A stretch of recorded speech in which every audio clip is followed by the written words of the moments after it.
Hey everybody, it's day 2 on board Star of the Seas. Great first night on board, a little weird leaving so late for the naming ceremony, so that kind of ruined the embarkation day vibes, I think, a little bit. Just like that sail away during the daylight. So that was a little strange. Casino opened super late. Everyone's just kind of like wondering what to do with themselves until then. But today, got a lot of activities, going to show you all of it. Lots of fun things to do on board here. We got laser tag, escape rooms, full Broadway show from Back to the Future, the musical, as well as Torque, the Aquadome Theater. So just got done with the Crown's Edge, and initially I kind of thought it was going to be kind of a waste of money, but they actually include the video of the experience and download it to your Royal Caribbean app to, just have it as a memento. So I thought that was pretty cool.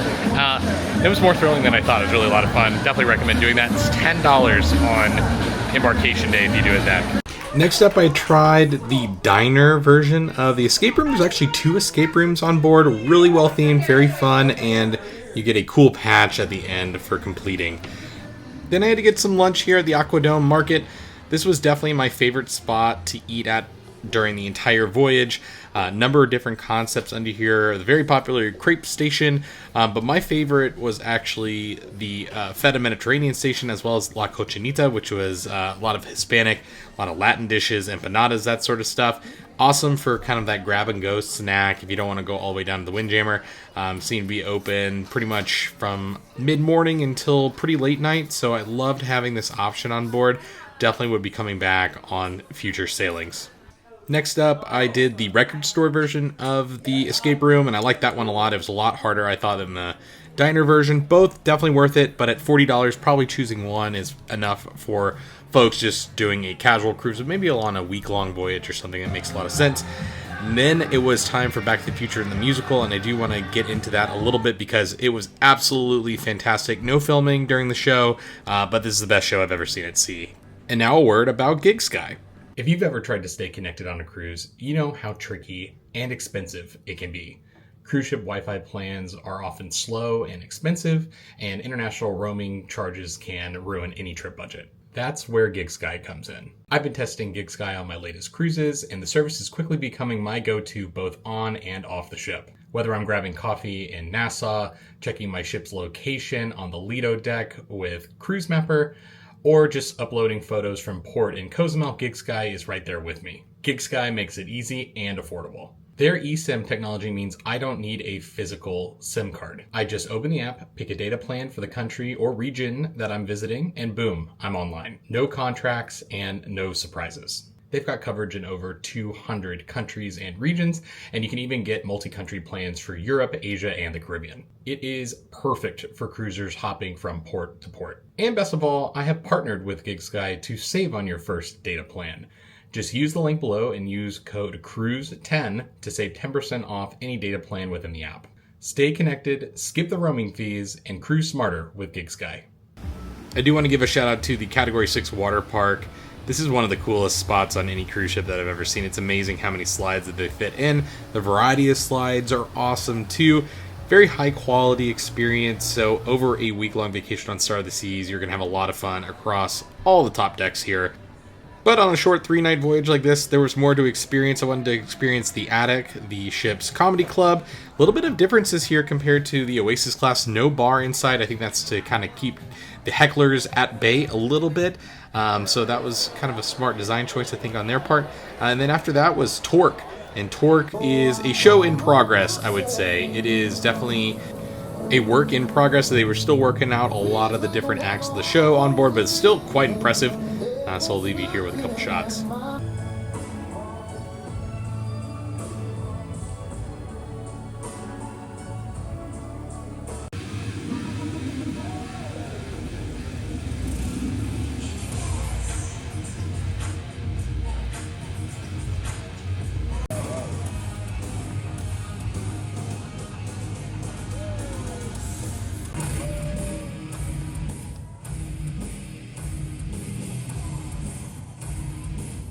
Capping the night off with an espresso martini at the Rye and Bean over in the Overlook near the Aquadome Theater. And when I arrived back in my room, I had my invitation for the Lincoln Park Supper Club, which is a lovely touch the Royal Caribbean did. I like the personalized invitation to a very fancy dinner on the last night of our voyage. The next morning I woke up and it was time for CocoCay, and the coolest thing was that we were next door to the sister ship, the one that started it all, Icon of the Seas. We also got a fun little water bottle. It's kind of unbelievable how big these ships actually are. I love stepping off of them at ports of call and just looking up, but when they are two side by side, just as massive. This is the first and second largest ships on Earth, basically a tie. It's absurd. Wow, it's pretty incredible to see both the Icon of the Seas and the Star of the Seas together, right next to each other. Massive ships, obviously, but it's going to be packed on the island today. That's the only thing I can think about.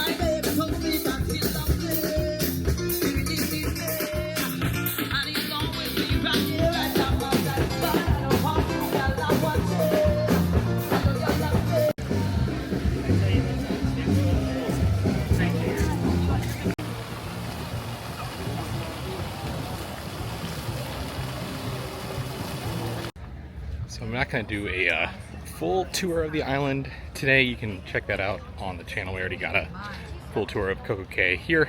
I'm going to walk around, check out some of the highlights, point them out to you. Very fun day on shore.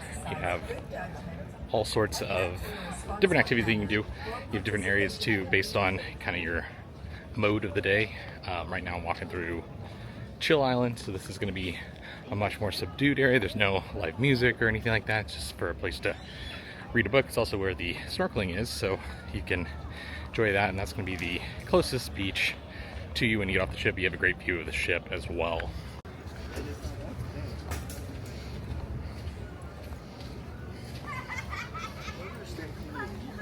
So the big thing I'm curious about today is Icon and Star being on the island, how crowded it's going to be. So right now it's about 11 a.m. and plenty of beach chairs still. This island is huge, so I know it can handle it. It's just, I think some of those primetime activities like, you know, the water park, things like that, might be a little busy today. So if it's your first time on the island, I definitely recommend walking around, finding the spot that fits your mood best. I personally like South Beach the most. It's got, you know, DJ music going on. They have the floating bar, which is fun to check out. But if you're looking for a little bit more upscale experience, the Hideaway is great if you're an adults only trip. The Coco Beach Club is for all ages, but I do feel it's like a little overpriced. But lots of options here.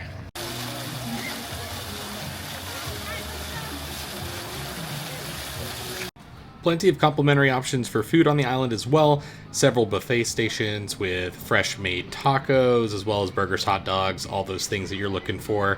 Available throughout the island. They also have a number of different stands that serve some chicken sandwiches, Greek salads, and things like that. Those are kind of the places I actually end up going to. One, they open a little bit earlier, and then also I just like the Greek salad on the island. So overall, lots of different options, lots of places for people to spread out and enjoy a nice complimentary meal.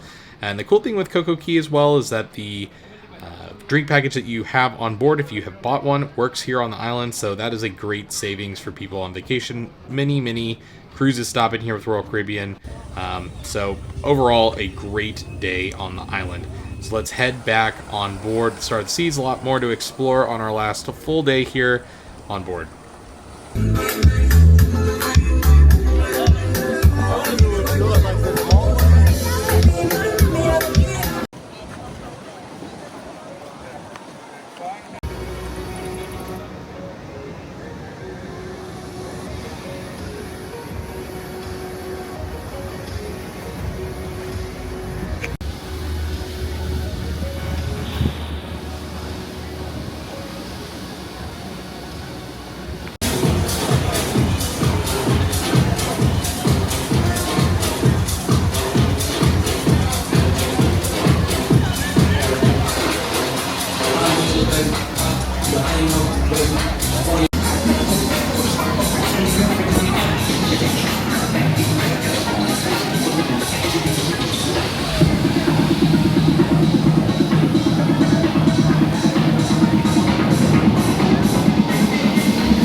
So to cap off my cruise here on Star of the Seas, I did want to try the Lincoln Park Supper Club, the fanciest dining option on board, over $200 a person. My waitress actually met me outside and addressed me with just knowing my face based on, I guess, my shipboard photo, which was pretty cool. Very nice touch there. And the space is absolutely stunning, very intimate feeling, very few tables here. The whole experience lasts several hours. They pair the live music with each course. I noticed that the songs kind of changed based on like seafood, kind of having a seafaring theme. At some points, very, very fun. I just absolutely loved experiencing this. So let me take you along a little bit again for my meal here and try and relive the experience a little bit. So they are going to pair a cocktail with every single course here. And you start out with some Moet. So a nice real glass of champagne to set apart the experience from a lot of other experiences, I think, on board.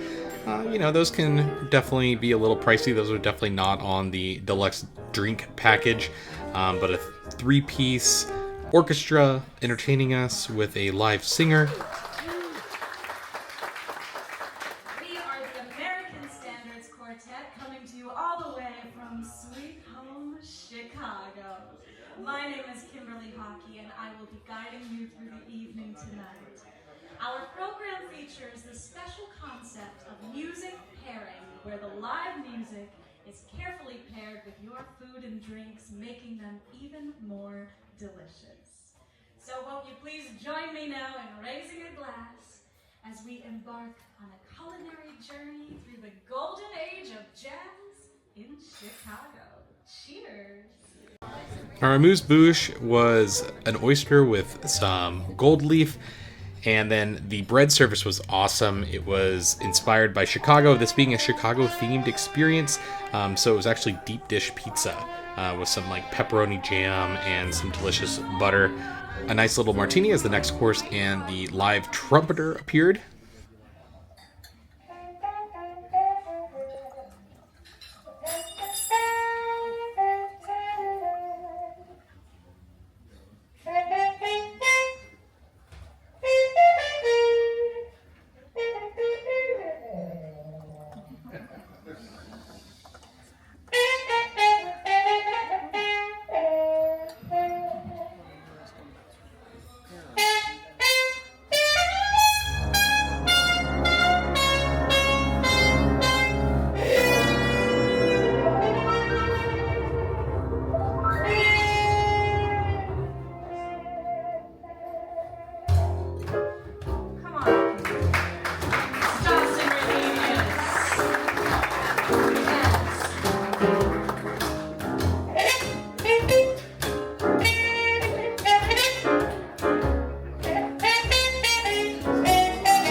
So several cocktails further on, trying out a few more dishes here. The crab ravioli. There's just so many dishes to keep up with. It just felt like the food and the cocktails kept coming. Really lovely ambiance here. Great for a couple or a larger group, maybe celebrating something special. And then a little palate cleanser here, which was really fun. And then I went with the Wagyu. This was one of the choices that I had. You also got to choose a dessert. But yeah, just a lovely, lovely menu here. And as something special to end the evening, I loved all the smoke presented to me. Never can go wrong with some smoke. But yeah, a lot of petit fours here, and just a lovely experience. Then I wanted to go check out another showing of Torque, see how things changed, and things definitely did. But overall, that is my experience on board the Star of the Seas. I was very surprised that the ship was back in port nice and early. We're already cleared at 6 a.m., so I was able to actually make rope drop at Epcot, the next part of my journey. So join me on that video next up on the channel. Thanks a lot for watching, and we'll see you on the next cruise video.